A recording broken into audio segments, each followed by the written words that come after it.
Hello again, everybody. This is Dan Clouser, and welcome back to the Journey of My Mother's Son podcast.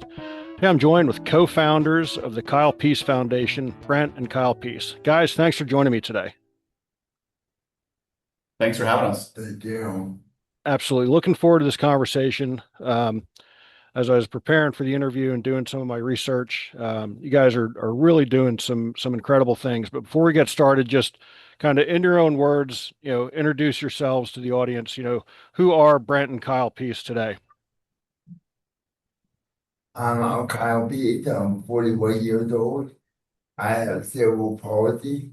Um, I am a brother. I am a believer. I am a six-time Ironman athlete who loves Atlanta sport. Yeah, I'm a brother and advocate and husband and father but I would say mostly I'm just Kyle's brother that and loves that we are sharing so much of life together. Yeah, very, very, very cool. So just to give the audience a little background, said you guys are co-founders of Kyle Pease Foundation, but you're triathletes, which is absolutely incredible. Um, as Kyle said, he has cerebral palsy, and you guys are a pair triathletes where, um, you're doing these events where you're either riding with Kyle in front, you're swimming while pulling um, Kyle in a kayak, Hmm. for lack of a better term, Yep. or pushing him in the wheelchair while you're running. So first, tell me about where this initially started, and then we'll kind of slowly graduate to where we are today. Yeah, it initially started after Brett did his first fight. So it was the Ironman in 2010, and I would get enthralled by what I saw that day, not only by Brett, but all the other athletes, and it reminded me of my struggles and what I face on a daily basis.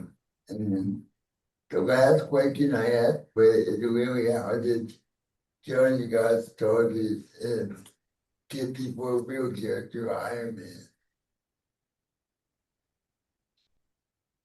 And that's how it started, just that one question. Yeah, I mean it was we were just talking about this earlier, like for our family growing up, so much of what we really shared together was just doing things outside, which was usually sports.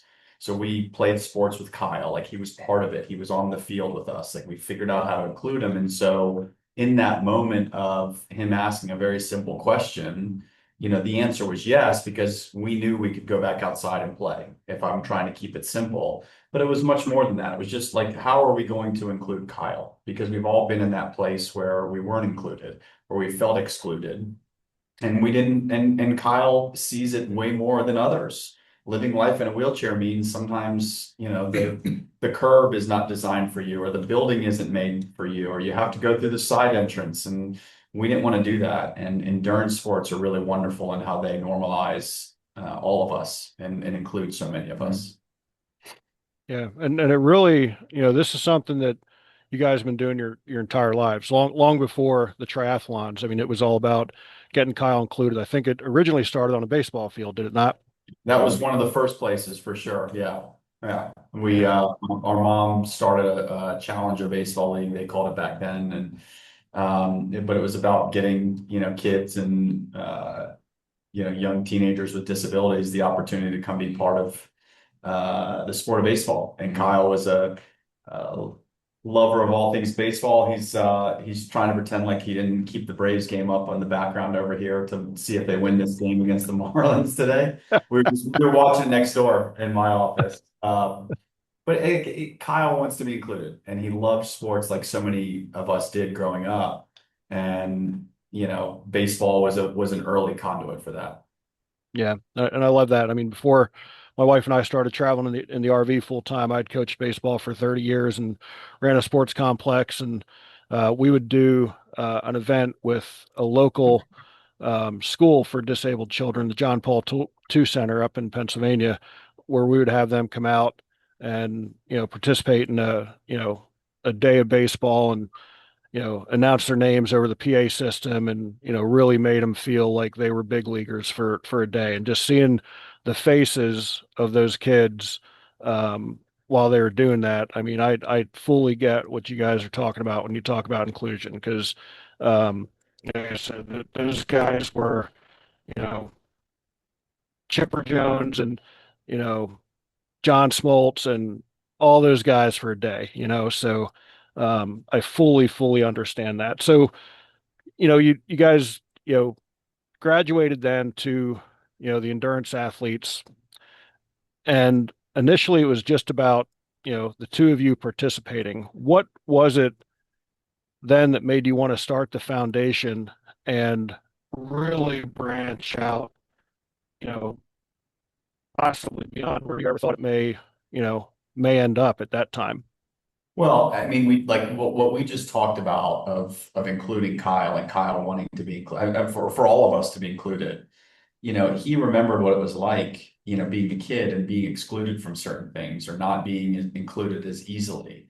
And so when we finished that first triathlon in April of 2011, it was this really instant moment for Kyle of this is incredible. Others have to experience that. I have to include more people. So he credits me as a co-founder, but I don't know that I was sitting there at the finish line with him thinking the same thing. But Kyle most certainly was. And Kyle most certainly wanted others. When we became co-founders was at our first board meeting. When I started realizing somebody was going to have to write tax letters and somebody was going to have to find a lawyer. And like I did a lot of that stuff, as we were navigating starting a business. But it was really Kyle's motivation and inspiration to include more people. I love it. Kyle, after you guys crossed the finish line on that first event, what were your feelings like as you crossed the finish line? I mean, what was going through your mind at that time?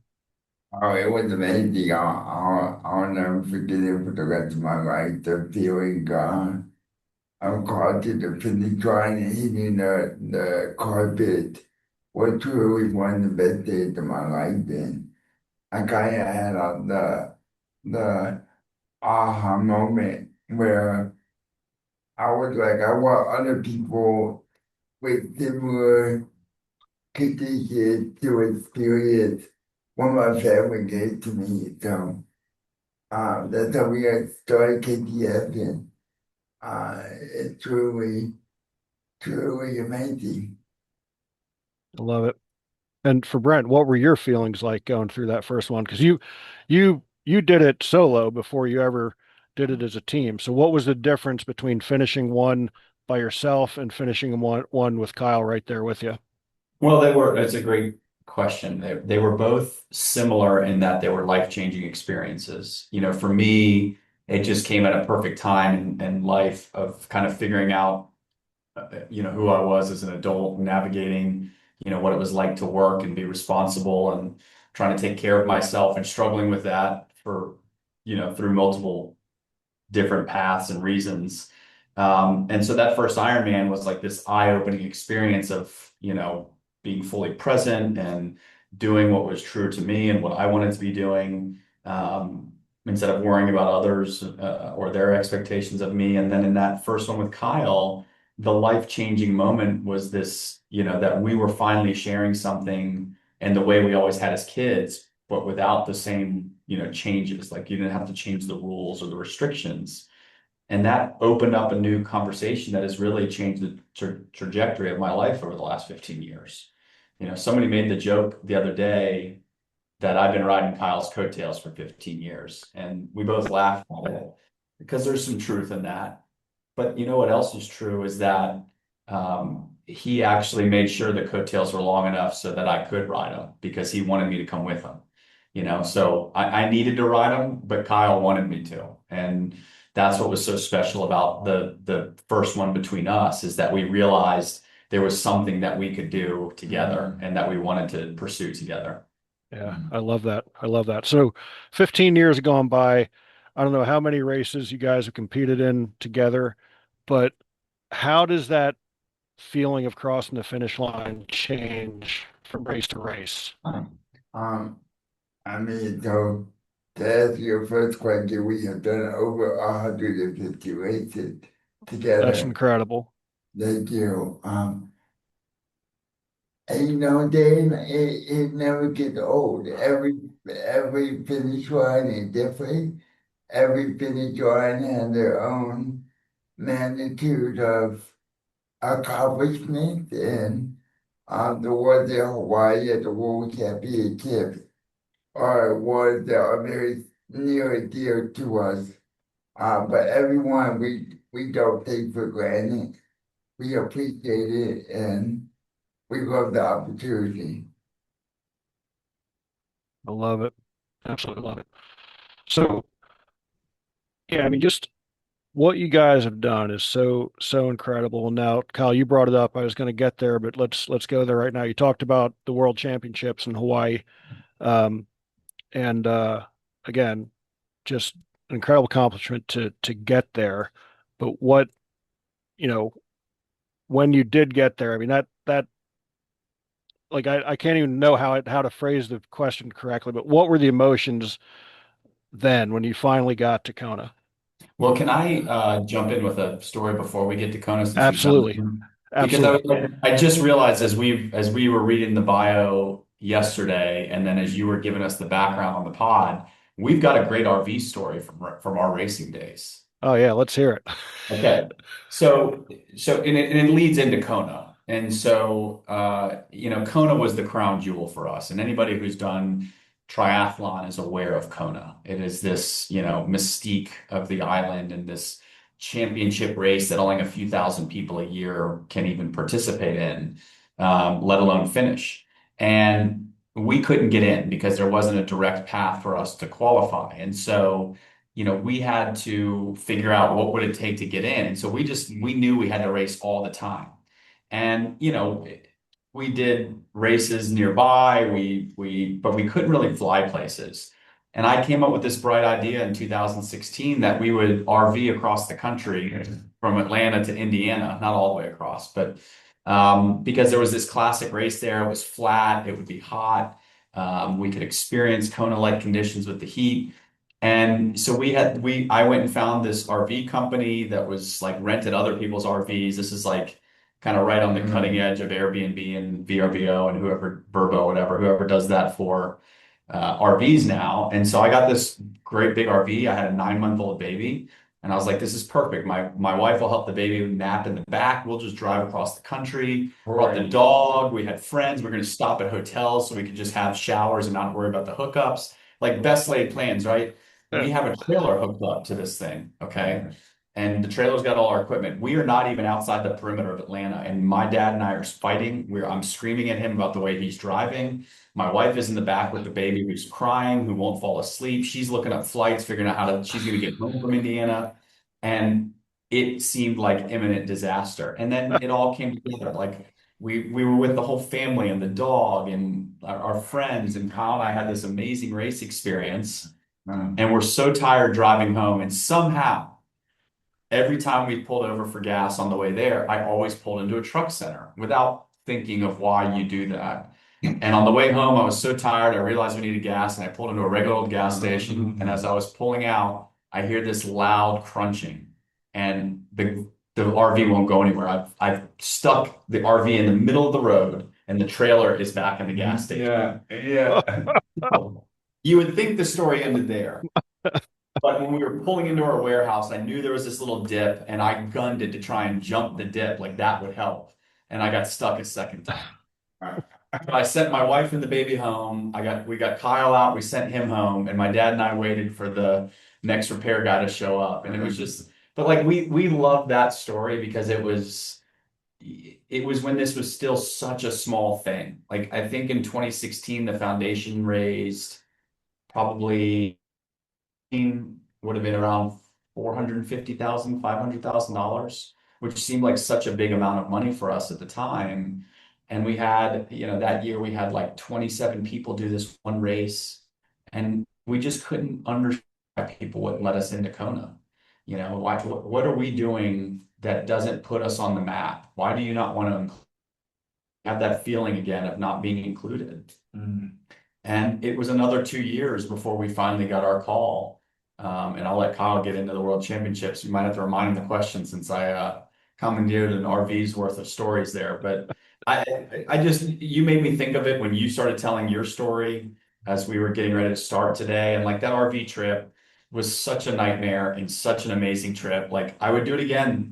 I would, if you said you can do this again, but you're gonna ground the RV twice, and you and your dad are going to scream at each other, and your wife's going to get upset, and the baby's going to cry, and the dog's going to whine. I'm like, yes, we're doing it again because we biked through cornfields in Indiana. Well, you might be by yourself on that one.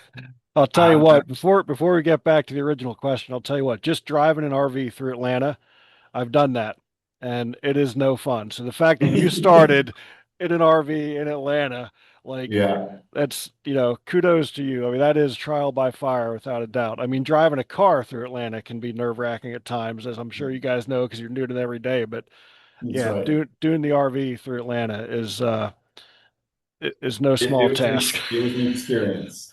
It was an experience. So, so yeah, back to the World Championships. So you get there, you finally get there after all the rejection basically of them not allowing you in for that time. So I'm gonna actually rephrase the question a little bit. So then twofold. So when you finally got the nod, what was the feeling like then? And then when you got there and did it, how did that evolve? when we got the announcement, we had 17 weeks to get ready to go to the island. And 17 weeks in the grand scheme of things is not a lot of time. So we had to figure out how to get the equipment over there and focus on our training. And our training was a lot different for me. I train with on the weekend. But you do it all over again. Right. Absolutely. Well, that was why the feeling was so good. Like just getting the call. It was in Raleigh, North Carolina, when they basically handed us a golden ticket at the finish line. Like that feeling, it made the next 17 weeks, which were so incredibly challenging, as Kyle was starting to share, like 100% worth it because we had strived for this thing for so long. And then when we get there, it was just a magical feeling that I can't even describe. It was a feeling of belongingness that we were there to show our family and our community what was truly possible. And that's what Kona has always meant to me, that the island and the people of Hawaii, they represent our family and they embraced us with open arms. And it was truly a feeling that we were part of that family. Yeah, that's awesome. And how many times have you been back now since then? We went back again in 2024, and that's it. Okay. We have been to the race as spectators now as well. And there was actually, it's certainly worth noting. So in 18 we went, in 24 we raced it, and in 19 and there was a couple of teams that didn't finish, that were attempting what we've done, and Kyle couldn't really see it, and he asked me what it was like, and I said, everybody deserves to experience what you have, and that like is a connection point to why Kyle started the foundation. Like he wanted everybody to have that feeling. And Kona is just it's just such a grand stage. I don't know if we can stay on the RV analogy, like the best road that you have, like if somebody's like, hey, I just bought an RV and we're gonna drive around the country, there's like a road you would point them to be like, you have to go here, right? And that for us, that's Kona. And I'd go back again. It is as hard as it is, the training, the racing, juggling everything, the family juggling. the ride up to Hawaii is one of the most beautiful climbs I've ever been on. Yeah.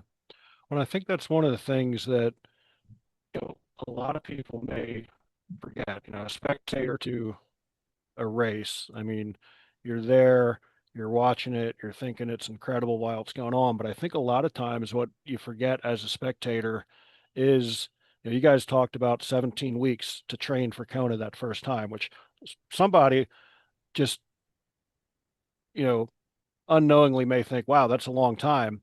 But you guys are like, no, that's a short time to get ready for a triathlon. So I mean, all those hours that go into, this 1 day, 14-hour event, 16-hour event, whatever it ends up being.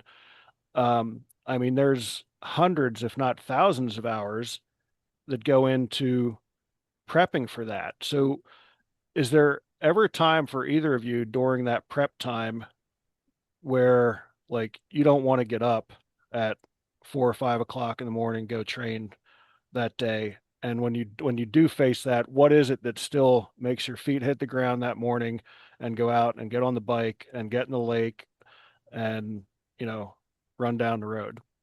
All the time. I mean, we all experience doubt in some way, right? And so that the hardest part sometimes is just taking the first step. And so that's what we both always think about. Like the swimming is the analogy I've been using a lot. Probably Kyle's probably getting tired of hearing this for like the last 2 years.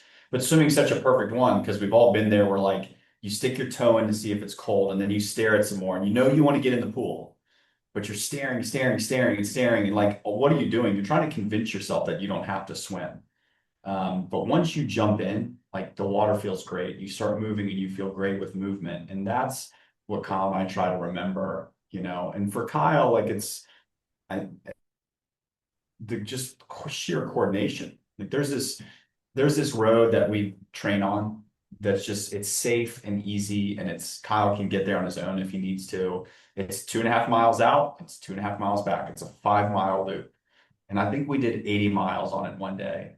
And I remember before Kona one year, we've done this 80-mile day on it. We've done it so many times. And I remember looking at Kyle going, if I never see this road again, I could die a happy man. Like this is like, I know where the mailboxes are. I know where the cracks in the pavement are. So yeah, like we both go through it. But what we remember is that when we get off the bike, when we get out of the water, we're really glad that we did it. We feel good. And we're glad that we got to do it together. Yeah, I love that. And I think that's important, that first step, whether it's training for triathlon, whether it's, anything in life, that first step is always going to be the toughest. I think that's a great analogy for sure. Um, Mhm. so Kyle, even when you first had the concept of the foundation after that first race, did you ever really think that it would be where it is today? I know Brent, you'd mentioned at one point, you guys were revenue around 450 grand a year, and it's much above that now. But for you, Kyle, was this your vision all along, or has it exceeded that first thought of putting this thing together? Yeah, no, it had exceeded my expectations.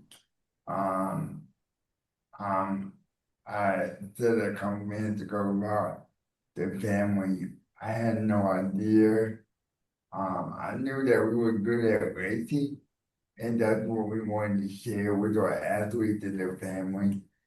But what I have discovered is that we have built a community that cows are these events, that they come to an event and they want to see their friend and they want to see their friend do well. And the community aspect of this has thrown my expectations right out in the water. And it's truly amazing to get to work with Fred and all of our team, and it just means the world to me. Yeah, that sense of community is pretty special for sure because, whether we want to admit it or not, we're all in this thing together. And, Mhm. I think when you see that, and it sounds like you guys had incredible support with your family as you guys were growing up, wanting to do some of these things that you guys were doing even as children to what it is today. And, to see that community grow, and when you get together with, everybody there at some of the events. I was watching one of your videos before the interview, about the Peachtree event and some of that stuff. And, you guys getting together with, all these other athletes who you kind of paved the way for them. I mean, Mhm. again, having that group of people, that huge room filled with, all these other teams who are doing what you guys are doing. I mean, what's that feeling like, when you're there? Uh, I mean, it's awesome.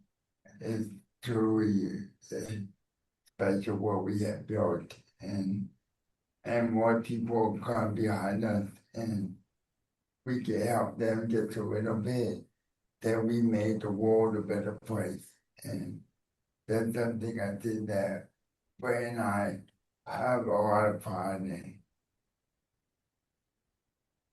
Yeah, I love it. So Mhm. what's next for you guys? I mean, where are things headed right now?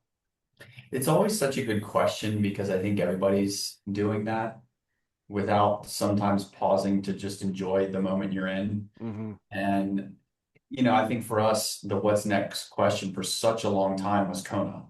You just rode in an RV to do it at Ironman. What's next? Kona. We're gonna do Kona. Um, and when we talk about like that RV story or Kona the first time, or any of these other things, like sometimes we were so intent on this thing that we were supposed to do next that we forgot that the thing we were doing was so fantastic and so wonderful. And like I would go back and bike on that road again. I would go back to the Kona experience again. So Kyle and I are in this it's a long way to say, like, we're just in this interesting place where the business of the Kyle Pease Foundation is very busy. We've made a focused effort of getting the story out to more people through podcasts, specifically. Um, and it hasn't left a lot of space to go race and train. So there'll be another season for that. But right now, like, this is great. Like, we are still doing the same thing we've been doing for 15 years, which is working hard together, getting frustrated at times with each other, and at the end of the day, loving each other and what we're trying to continue to build and share with as many as we can. Yeah, and yeah, at the end of the day, you're still brothers. That's And I've got a brother, and I know what that yeah. relationship is like. So, you know, uh, working together like that, um, and just overcoming some of those obstacles in its own right, I'm That's sure right. bring their own challenges, That's like right. who scheduled the podcast during the Braves game, right? So, No, I mean, I think we do a really good job of our schedules are so demanding in so many different ways that I think we really do work really well together too. But there'll be another race one day. Just I don't know if today is that day.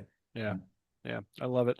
So, Brent, how do you, during the race itself, like, how are you feeding off of Kyle's energy? Mm. Like, what is it that's keeping you going? Like, what's he giving you that, keeps you taking that next step or the next, stroke of the pedal or, you know, Well, we're just like we continue to evolve as athletes. And I think the greatest, growth for us is understanding that we're each going through something out there.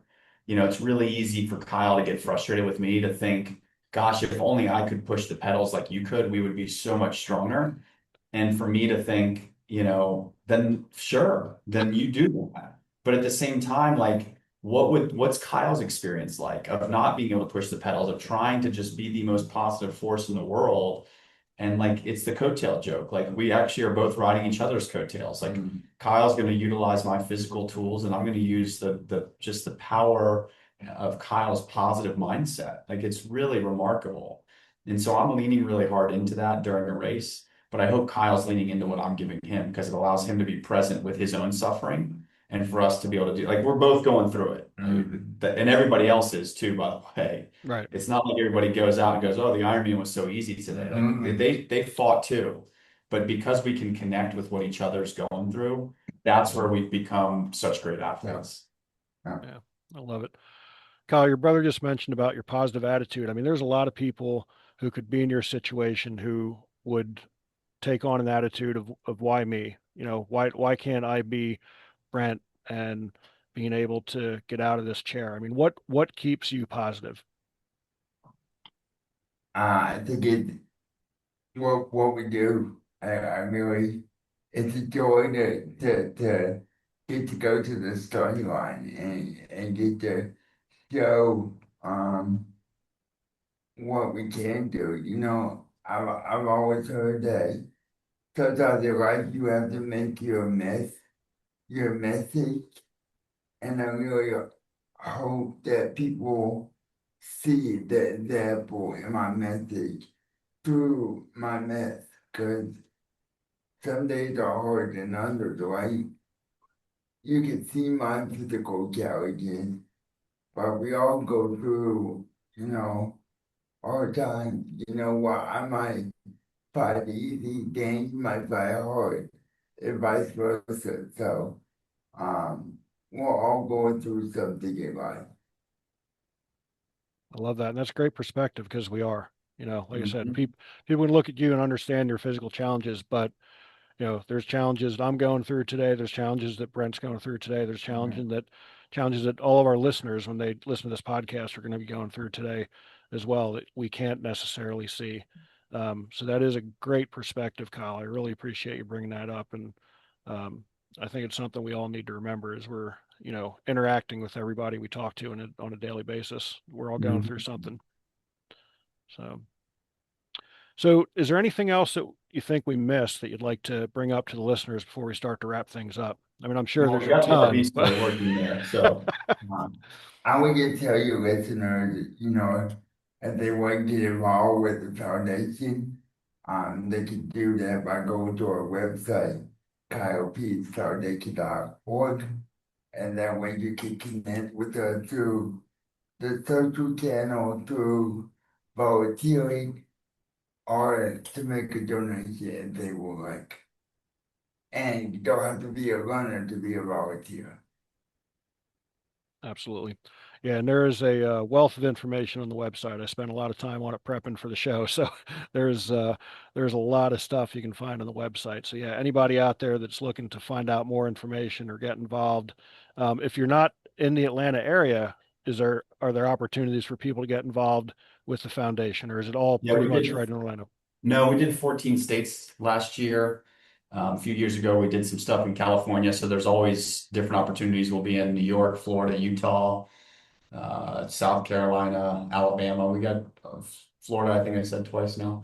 But yeah, tons of opportunities and just you know, it's the power of community. And you know, Dan, you're helping us expand that community and those that feel connected with us and um, be involved in ours. So thank you. Yeah. No, I love it. I love you know, being able to have the opportunity to help share your story. It's an incredible story for sure. Um, so just one more time, the website for the foundation, so that people can put it in there. Yeah. I'll put it in the show notes as well, but you know, just say it one more time so people can kind of jot it down and start looking at it. Yep, kylepeasefoundation.org, and you can connect with everything right there on the website. Love it. Love it. So, guys, that brings us to our final question. As you know, the subtitle of the podcast is Many Little People in Many Little Places, which comes from the opening lyrics of the Michael Franti song Gloria, which go, When many little people in many little places do many little things, the whole world changes. So, what's one of the little things that you guys do on a daily basis to make the world a little bit better place? And you can determine which one answers first. I think it's the way that we greet people and welcome them into our sphere. You know, there's no stranger when to what we've been doing with Kyle and with the Kyle Pease Foundation for our whole lives. I mean, our dad was always so great when a kid Kyle when we were little, you know, just being curious. My dad would say, "Hey, what's your name?" Or "Hey, this is Kyle. What's your name?" And try to normalize the experience for them. And Kyle and I try to do that here every day. I think just to be grateful for every opportunity that you get. It's not promised to us. And so just fill your cup up every day with gratitude so that you can fill other people's cup up with the love and that same gratitude. I love that. Love that. Guys, this was an absolute pleasure. I wish you both nothing but the best of luck moving forward. Whenever that next race is, can't wait to hear about it. And as things continue to progress with the foundation, love to see what's happening. But again, thank you for taking the time for joining me. For listeners out there, be sure to check out my other podcasts and blogs at journeymymotherson.com, or there check out my books. Links there everywhere to purchase them as well. Brent, Kyle, again, thank you guys so much for joining me. It's a great, great conversation. Thank you. Appreciate you having us.